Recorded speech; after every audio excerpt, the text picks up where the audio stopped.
आजकल लद्दाख जाने का ना बहुत तगड़ा ही क्रेज है, ठीक है, बहुत अच्छा लगता है, उसमें सिनेमेटिक व्यूज आते हैं, फोटोज अच्छे लगते हैं, लाइक्स भी बहुत अच्छे आते हैं उसके ऊपर।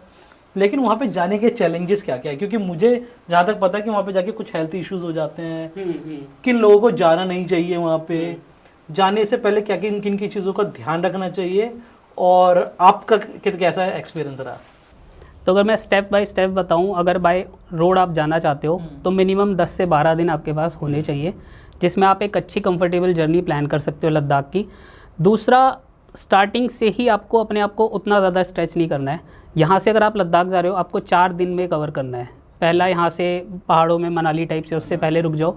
सेकंड में आप सिसु या फिर खांगसर रुक सकते हो।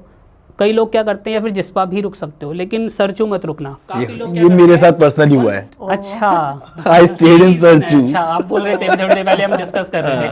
तो जो फर्स्ट टाइम में जाके सरचू रुकता है उसकी बैंड बजेगी। अच्छा। या फिर दूसरे दिन क्या होता है कि लोग जो निकलते हैं ना जब वहाँ से, तो वो दूसरे दिन ही सोचते हैं कि मनाली से सीधा मैं लद्दाख लगा दूँ। फर्स्ट टाइम पहाड़ों पे आप, वो भी ऐसी जगह पे जा रहे हो जहाँ पे ऑक्सीजन नहीं है। गलती मैंने भी करी है, जब भी एक्सप्लेन कर रहा हूँ, क्योंकि मैंने उससे सीखा है।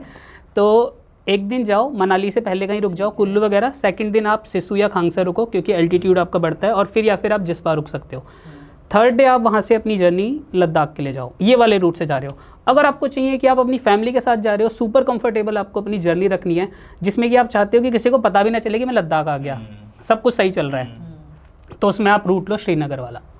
आपने वाया श्रीनगर जाना है, सोनमर्ग रुकना है, अगले दिन फिर आप वहाँ से सोनमर्ग से जोजिला क्रॉस करके लद्दाख जा सकते हो। तो उस वाले रूट पे आपको ऑक्सीजन का जो लेवल है और आपका ऑल्टीट्यूड जो धीरे धीरे बढ़ेगा, तो उस केस में आपको ऑक्सीजन की बहुत ज़्यादा प्रॉब्लम नहीं होने वाली है। और हमारे साथ, हम जब पहली बार गए थे, हमारी हालत ये थी कि मेरे को आइडिया नहीं था, फर्स्ट टाइम बंदा ये होता है। एक तो सबसे पहले इंटरेस्टिंग बताऊँ कि जब पहली बार गए थे ना, तो हमारा कैंसिल हो गया था, उसमें कुछ रीज़न था, वो गाड़ी ख़राब हो गई थी। तो उस टाइम पर लद्दाख को लेके ये था यार कि जंगल है, सुनसान है, क्या करना चाहिए। तो 100 चीज़ें आती है दिमाग में कि एक कुछ वो रख लो, एक्स रख लो, कुल्हाड़ी रख लो, स्प्रे रख लो, क्योंकि मैं अकेला जा रहा हूँ, मुझे डर नहीं है। ऐसा बोलते हैं ना लोग कि अरे भाई सही है, तेरे साथ तो भाभी रहती है, तेरे को तो कोई टेंशन नहीं है। मैंने कहा भाभी सबसे बड़ी टेंशन है, अकेले घूमने वाले को। हाँ, लेकिन मुझे हाँ, कोई सिंपैथी में कहेगा यार ये लड़की के ऊपर नहीं यार, है ना, लेकिन जिम्मेदारी उतनी ज़्यादा होती है मेरे ऊपर। मैं कहीं भी रुक सकता हूँ, रोड साइड कहीं भी सो सकता हूँ, मेरे को प्रॉब्लम नहीं है। तो उसमें पहली बार में ये हुआ कि यार वो कौन सा मिर्ची वाला स्प्रे होता है, ये रख लो, वो रख लो, रास्ते में कुछ होगा। क्योंकि जो प्लेन्स में रहते हैं उन लोगों को ये होता है कि यार जैसे यहाँ पे हमारे साथ इतनी सारी चीज़ें हम देखते हैं मूवीज़ में, CID VID पता नहीं क्या क्या, हर जगह कांड ही हो रहे हैं, तो हमें लगता है उधर भी ऐसे ही होगा। लेकिन टचवुड जब हम फर्स्ट टाइम अपना सक्सेसफुल करके आए थे, उस तरह की कोई चीज़ नहीं थी। पहाड़ी लोग बहुत ही अच्छे हैं, और सबसे ज़्यादा अच्छे वो लोग हैं जो कि कमर्शियल प्लेसेस से दूर हैं। कमर्शलाइजेशन जहाँ पे हो रखा है, वहाँ पे चीज़ें तब भी लूटने पाटने वाली थोड़ी थोड़ी हैं पैसों से लेके, लेकिन जो आउटस्कर्ट्स में लोग हैं वो बहुत ज़्यादा हेल्पफुल है, क्योंकि उन्होंने नेचर को उतना क्लोज से देखा है, उन्हें पता है कि ज़िंदगी और मौत सिर्फ ऊपर वाले के हाथ में है। तो वो लोग इसलिए इंसान को इंसान समझते हैं, प्यार करते हैं। और दूसरी हमारी इंडियन आर्मी, तो हमें किसी तरह की सेफ्टी वाइज तो कोई प्रॉब्लम नहीं हुई। सेकंड पार्ट पे आते हैं हम लोग। जैसे ही हम लोगों ने इधर से सिसु से खांगसर से स्टार्ट किया, हम लोग पहुंचते हैं आपका सरचू क्रॉस के, सब कुछ सही था। सबसे पहले गाटा लूप्स ने थोड़ी सी हालत ख़राब की। सेकंड हम पहुंचे आपका, सबसे ज़्यादा जो प्रॉब्लम वर्स्ट जो एकदम पूरा रास्ते का वो था आपका पांग पहुंचे। पांग से तंगलंगला पहुंचने में हालत ख़राब, मतलब ये तो ऐसा लग रहा था कि गई आज खत्म है। लास्ट मुझे पांग याद है जिसमें इसको भी ऑक्सीजन की प्रॉब्लम हो रही थी। उसके बाद मैंने इसे बोला, मैंने कहा तुम अकेले कर लोगे ना मैनेज अगर मैं सो जाऊँ तो? इसने बोला हाँ। मैंने सीट पीछे करी और मैं पास आउट हो गई। मेरी नींद फिर सीधा खुली है जब मुझे थोड़ी थोड़ी इसकी आवाज़ आनी शुरू हुई है कि उठ जा, पेड़ आने हैं थोड़े थोड़े ऐसे, वहाँ पे ससोमा विलेज आता है। हाँ, उसके पास फिर इसने बोला देख ऑक्सीजन आ रही है। फिर मैंने कहा हो जिंदा है, अपन जिंदा है। लेकिन ऐसे में क्या होता है, अगर मैं भी वहाँ पे अपने आप को वीक कर लेता तो प्रॉब्लम होती। अब इसमें गलती हमने यही की कि दूसरे दिन हमने सीधा लद्दाख गाड़ी लगाने की सोची, और पहली बार जा रहे थे बिना प्रिपरेशन के, कोई दवाई कोई सपोर्ट कुछ नहीं, क्योंकि कोई यूट्यूब पे बताता नहीं है। सबको क्या है ना आज की डेट में चीता बनना है कि भाई तेरा भाई पहुंच गया था बिना किसी उसके, कैमरे के पीछे 4 बार ऑक्सीजन ठोकी हो, लेकिन कैमरे पे कोई नहीं बताना चाहता कि मैं कमज़ोर हूँ या फिर मेरे को प्रॉब्लम हुई। सामने दिखाएंगे तुम्हारा भाई पहुंच गया, कोई दिक्कत नहीं। लेकिन ये सब थोड़ा सा चीज़ों को, इसी में आपने अच्छा क्वेश्चन पूछा है कि सबसे पहले मैं बोलूँगा कि जैसे हम पहले भी एक्सपीरियंस बताया था क्या प्रॉब्लम हुई।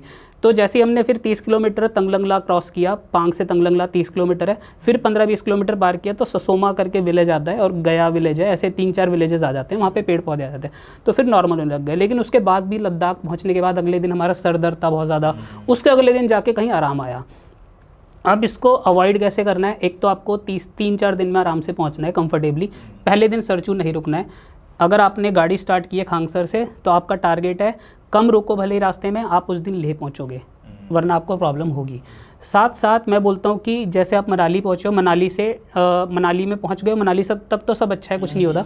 मनाली से अगले दिन जर्नी स्टार्ट कर रहे हो, दिन में 2 या 3 बार, इट्स अप टू यू कि आपकी बॉडी कितनी स्ट्रांग है, आपको अंदर से कितना स्ट्रांगनेस आती है, लेकिन मिनिमम 2 या फिर मैक्सिमम 3 बार आप डायमोक्स की गोली खा लो, क्योंकि वो होती बहुत लाइट है, 250 mg की होती है। तो एक बार थोड़ा बहुत कुछ खा के एक गोली डायमोक्स की खानी है, ताकि वो ब्लड को थोड़ा सा मेंटेन करती है, ऑक्सीजन के फ्लो को ब्लड के अंदर, तो वो हेल्पफुल होती है। ऑक्सीजन कैन साथ लेके चलो। जैसे हम लोगों की पांग में हालत ख़राब हुई तंगलंगला में, तो हम लोगों के पास सब कुछ रखा था, ऑक्सीजन वगैरह, लेकिन यूट्यूब पे देखा था कि मरने वाले होते हो जब ऑक्सीजन लगानी पड़ती है। अच्छा, अभी तो मतलब मुझे तो यही पता था कि भाई मरने वाले हो गए तब ऑक्सीजन लगाएंगे, ऐसे पूरे मरने वाले तो लास्ट में लगाया फिर बच जाएंगे।